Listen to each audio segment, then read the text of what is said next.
Hey everyone, welcome back to another Score Smart video. And today we're going to be looking at chapter 3 of College Panda SAT Math, which is on exponential and linear growth. So let's take a look at question 1. The value of a house decreased by 8% from the previous year for n consecutive years. Which of the following graphs could model the value of the house over this time period?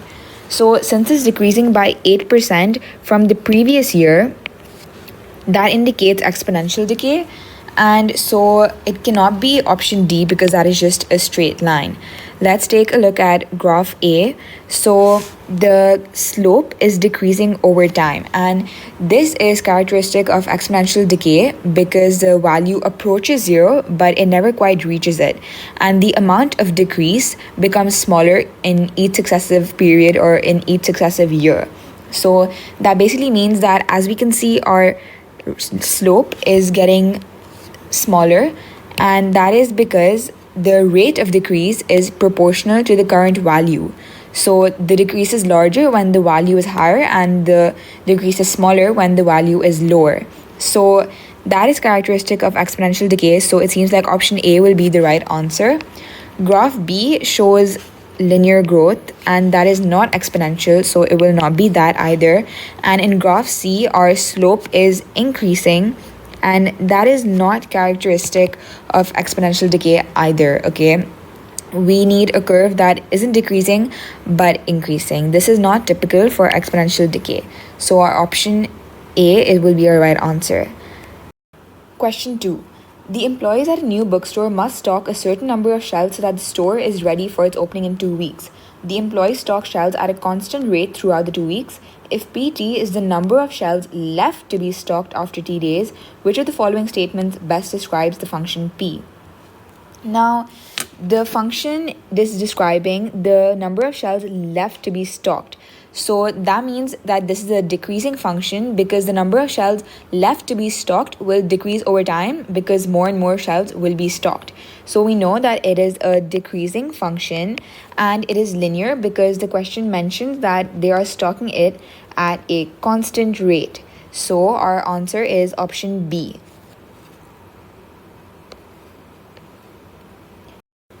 Question 3. If the population of rats was 20 and grew to 25 after the first year, which of the following functions best models the population of rats P with respect to the number of years T if the population growth of rats is considered to be exponential?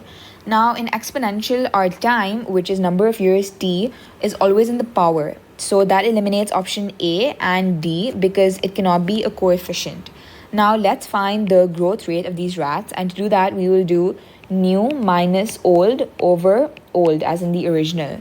So that gives us 5 over 20, which is 0.25 in decimals.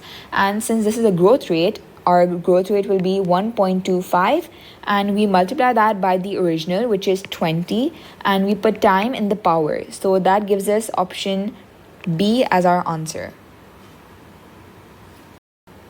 Moving on to question 4. If the initial population of pandas was 100 and grew to 125 after the first year, that means in 1 year it grew from 100 to 125, which of the following functions best models the population of pandas P with respect to the number of years T if the population growth of pandas is considered to be linear?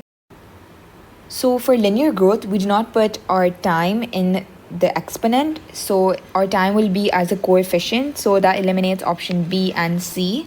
And it's growing from 100 to 125, that means it grew 25 pandas in 1 year. So we can just multiply the number of years with 25 to get the population growth in said year, which gives option A as our correct answer. Let's check out question number 5. The function f above models the temperature in degrees Celsius of a metal alloy used in an experiment, where t is the number of seconds after the experiment began. Which of the following is the best interpretation of the number 15 in this context? So this is exponential growth. As we can see, t is in the exponent. So we have a formula for such a scenario, which is this, and we even use it in compound interest because even that is a type of exponential growth.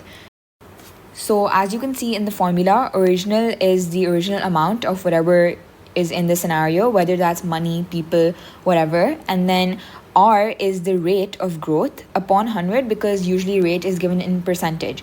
And it's either the rate of growth, or if it's decrease, then we'll have a minus sign in the middle besides plus. So looking at our options, A, the temperature in degrees Celsius of the metal alloy at the beginning of the experiment. No, that is the original temperature because it's at T equals to 0, right? So the temperature at the beginning is just 20. So number 15 would be the rate, okay? It's the rate of growth because it's plus 15.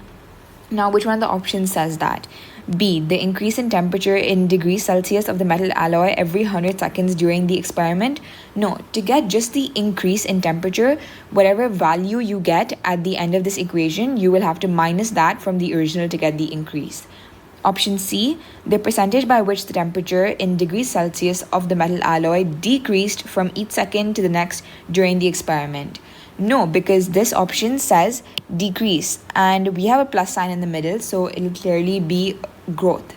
So option D says the percent by which the temperature in degrees Celsius of the metal alloy increased from each second to the next during the experiment.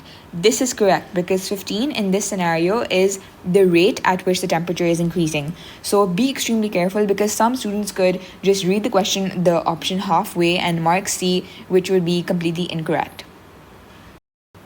Question 6. To examine how a certain virus spreads, scientists introduced the virus to cells in a test tube and found that the number of infected cells in the test tube grew exponentially over time. The function C above models the number of infected cells in the test tube T days after the virus was introduced. Based on the function, which of the following statements is true? Now, let's just see what we can make sense out of this function.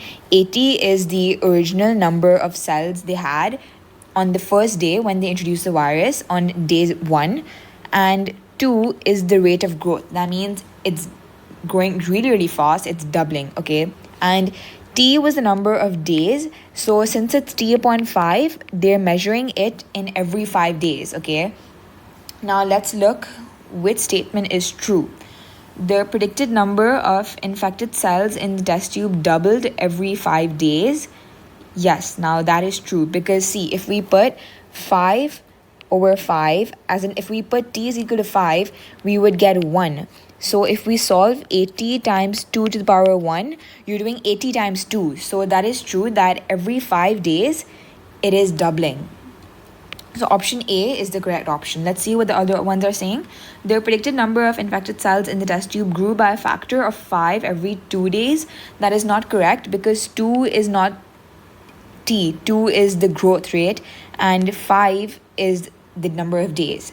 So the predicted number of infected cells in the test tube doubled every day. No, that is not true because we don't just have T, we have T over 5.